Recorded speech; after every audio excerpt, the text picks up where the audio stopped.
Hello everyone, welcome to News Navigator programme of Shankar IAS Academy. ಇವತ್ತಿನ ವಿಡಿಯೋದಲ್ಲಿ ಭಾರತದ political system ಅಲ್ಲಿ ಇಂಪಾರ್ಟೆಂಟ್ ಟಾಪಿಕ್ ಆಗಿರುವಂತಹ, ಎಸ್ಪೆಷಲಿ ಜನರಲ್ ಸ್ಟಡೀಸ್ ಪೇಪರ್ 2 ನಲ್ಲಿ ಇಂಪಾರ್ಟೆಂಟ್ ಟಾಪಿಕ್ ಆಗಿರುವಂತಹ ಇಂಡಿಯನ್ ಪಾಲಿಟಿ ಟಾಪಿಕ್ ಅಲ್ಲಿ ಮ್ಯಾಸಿವ್ ಡೆವಲಪ್ಮೆಂಟ್ ಆಗಿದೆ. That is directly impacts on the foundation of our democracy. ನಮ್ಮ ಡೆಮೋಕ್ರಸಿಯ ಮೇಲೆ ಡೈರೆಕ್ಟ್ ಆಗಿ ಇಂಪ್ಯಾಕ್ಟ್ ಆಗಿರುವಂತಹ ಒಂದು ಟಾಪಿಕ್ನ ಬಗ್ಗೆ ನೋಡ್ಕೊಳ್ಳೋಣ.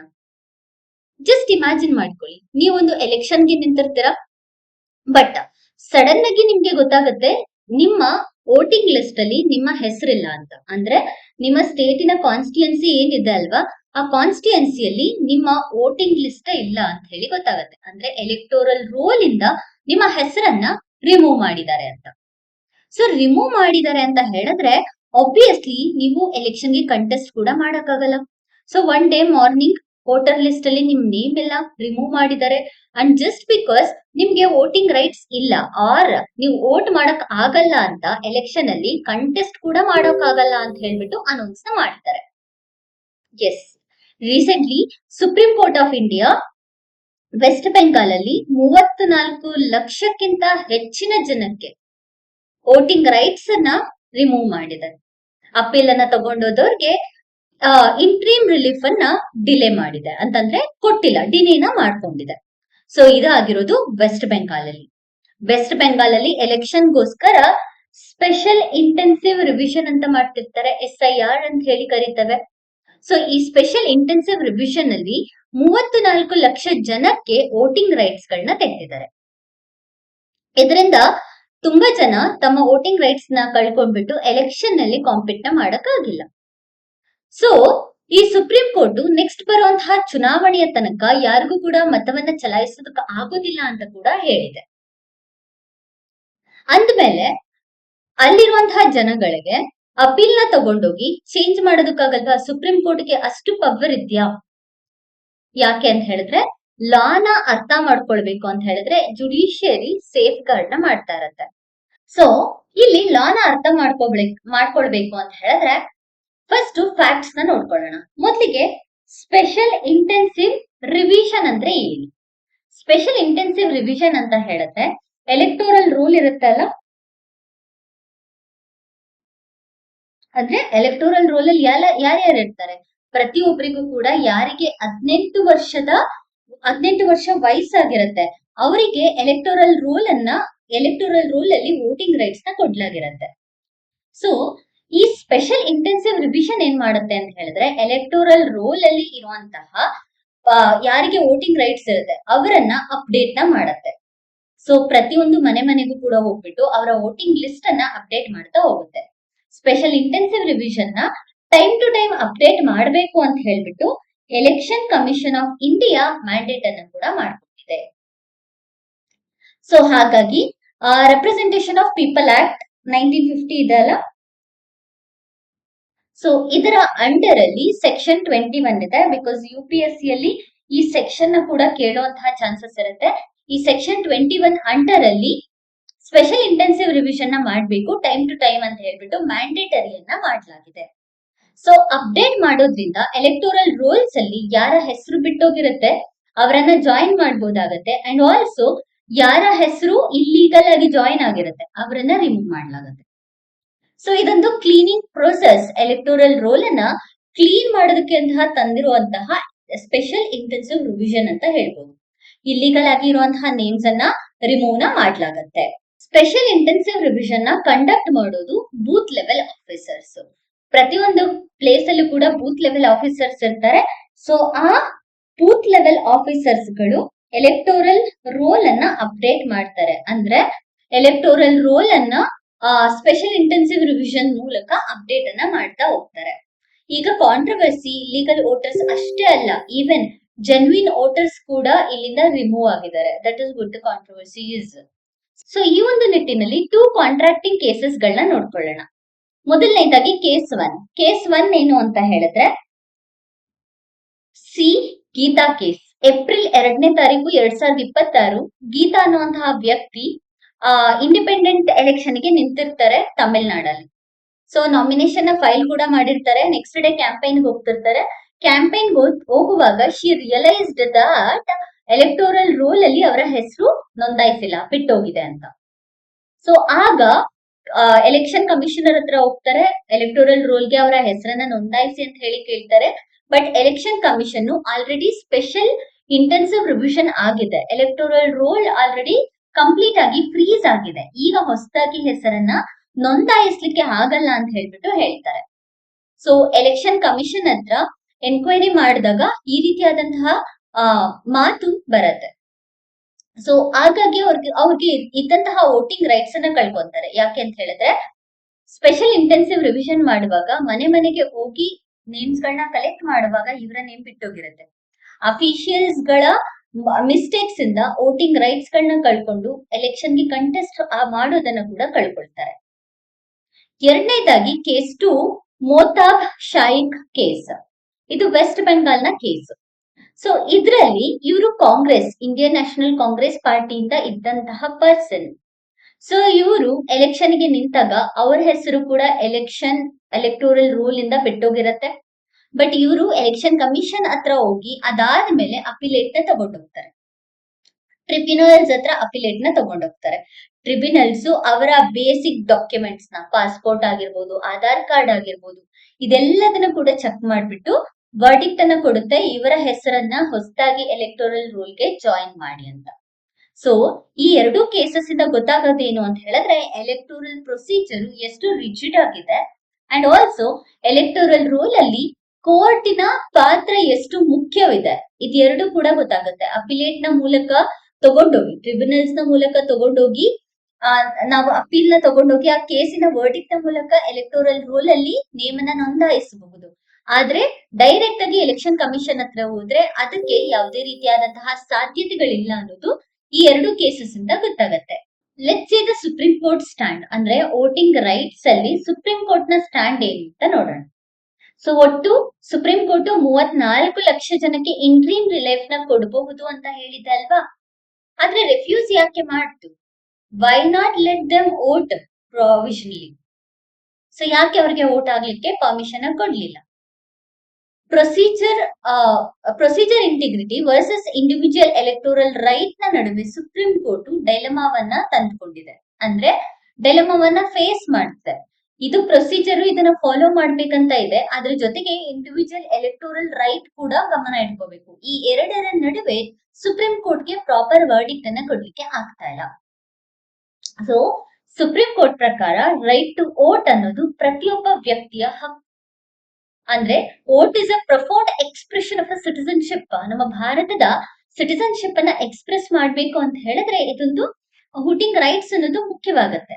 ಅದ್ರ ಜೊತೆಗೆ ನಮ್ಮ ಭಾರತದಲ್ಲಿ ನಮ್ಗೆ ಇರುವಂತಹ ಪ್ಯಾಟ್ರಿಯಾಟಿಸಮ್ ನ ತೋರಿಸ್ಬೇಕು ಅಂದ್ರೂ ಕೂಡ ರೈಟ್ ಟು ವೋಟ್ ಅನ್ನೋದು ಮುಖ್ಯ. ಬಟ್ ಸುಪ್ರೀಂ ಕೋರ್ಟ್ ಇಲ್ಲಿ ಪ್ರಿಯಾರಿಟೈಸ್ ನ ಮಾಡಿದ್ದು ಪ್ರೊಸೀಜರಲ್ ಕನ್ಸಿಸ್ಟೆನ್ಸಿ, ಅಂದ್ರೆ ಎಮೋಷನಲಿ ಡಿಸಿಷನ್ ತಗೊಳ್ಳೋದಕ್ಕಿಂತ ಪ್ರೊಸೀಜರ್ ಹೇಗಿದೆ ಅದನ್ನ ಫಾಲೋ ಮಾಡ್ತಾ ಬರ್ತಾ ಇದೆ. ನಂತರ ಲೀಗಲ್ ಪ್ರೊಸೀಜರ್ ಅನ್ನ ಫಾಲೋ ಮಾಡ್ತಿದೆ, ಹಾಗಾಗಿ ಇಲ್ಲಿ ಯಾವುದೇ ರೀತಿ ಸುಪ್ರೀಂ ಕೋರ್ಟ್ ಮಿಸ್ಟೇಕ್ ಇಲ್ಲ.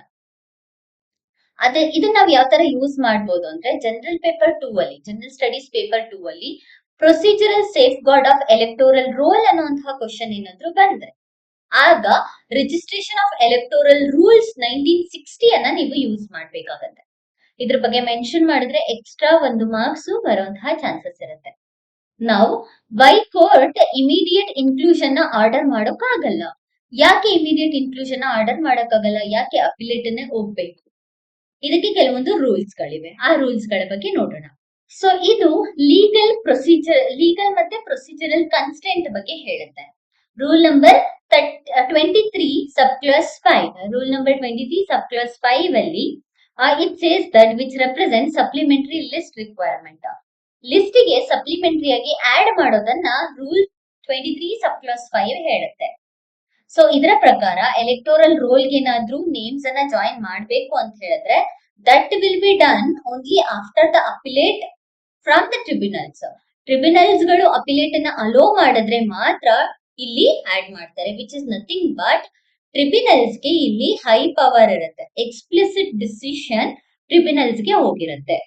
ಸೊ ಲೀಗಲಿ ಇಮಿಡಿಯೇಟ್ ಕರೆಕ್ಷನ್ ಮಾಡೋಕ್ಕಾಗಲ್ಲ. ಅಪಿಲೇಟ್ ಇಲ್ದಲೆ ಇಲ್ಲಿ ಯಾವುದೇ ರೀತಿಯಾದಂತಹ ಚೇಂಜಸ್ ಮಾಡಕ್ಕಾಗಲ್ಲ according to rule 23 sub clause 5 which represent supplementary list requirement. Next one ಬಂದು rule 23 sub clause 3 no interim relief. ಅಂದ್ರೆ ಇದರ ಪ್ರಕಾರ ಕೋರ್ಟ್ ಸ್ಟ್ಯಾಚ್ಯುಟರಿ ಪ್ರೊಸೀಜರ್ ಅನ್ನ ಕ್ರಾಸ್ ಮಾಡೋ ಹಾಗಿಲ್ಲ. ಒಂದು ಸ್ಟ್ಯಾಚ್ಯುಟರಿ ಪ್ರೊಸೀಜರ್ ಇರುತ್ತೆ which is established by a act, ಅದನ್ನ ಕ್ರಾಸ್ ಮಾಡೋ ಹಾಗಿಲ್ಲ.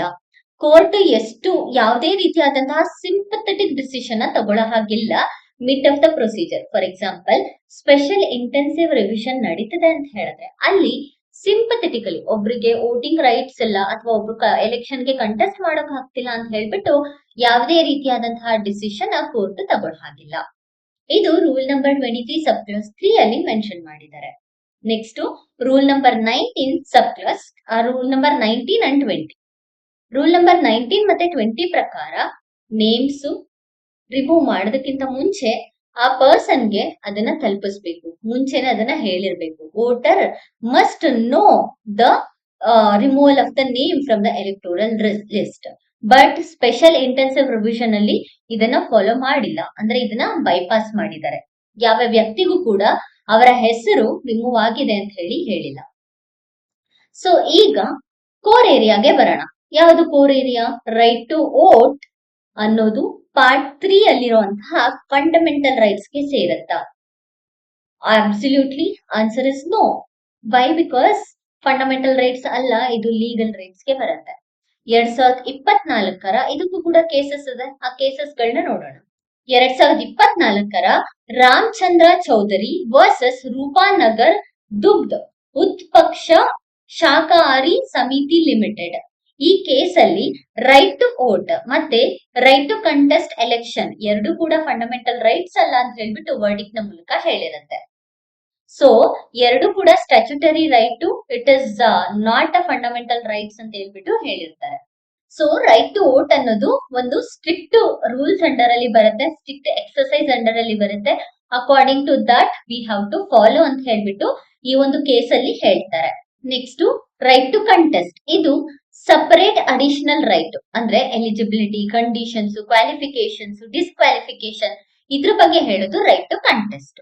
ನಾವು will see eligibility versus disqualification. Eligibility ಅನ್ನೋದು ಥ್ರೆಶೋಲ್ಡ್. ಇಫ್ ಲಿಸ್ಟ್ ಅಲ್ಲಿ ಏನಾದ್ರೂ ನೇಮ್ ಇಲ್ಲ ಅಂತ ಅಂದ್ರೆ ಅವರ ಎಲಿಜಿಬಿಲಿಟಿಯಲ್ಲಿ ಇದೆಯಾ ಅಂತ ಹೇಳಿ ಚೆಕ್ ಮಾಡ್ತಾರೆ. ಇದು ಪನಿಷ್ಮೆಂಟ್ ಅಲ್ಲ, it's just a voting paper procedure that we have to follow by using a appellate from the tribunals. Disqualification ಅಂದ್ರೆ which carries legal consequences. So ಎರಡಕ್ಕೂ ಕೂಡ ಡಿಫರೆನ್ಸ್ ಗೊತ್ತಿರಬೇಕು. ಸೊ ಇದಕ್ಕೆ ಸಪೋರ್ಟ್ ಮಾಡೋದಕ್ಕೆ we have other two cases. One ಬಂದ್ಬಿಟ್ಟು Jyoti Basu versus Devi Ghoshal case and another one is K Krishnamurthy versus Union of India case. So ಈ ಎರಡರಲ್ಲೂ ಕೂಡ ರೈಟ್ ಟು ವೋಟ್ ಮತ್ತೆ ರೈಟ್ ಟು ಕಂಟೆಸ್ಟ್ ಎಲೆಕ್ಷನ್ ಬಗ್ಗೆ ಮಾತಾಡಿದ್ದಾರೆ.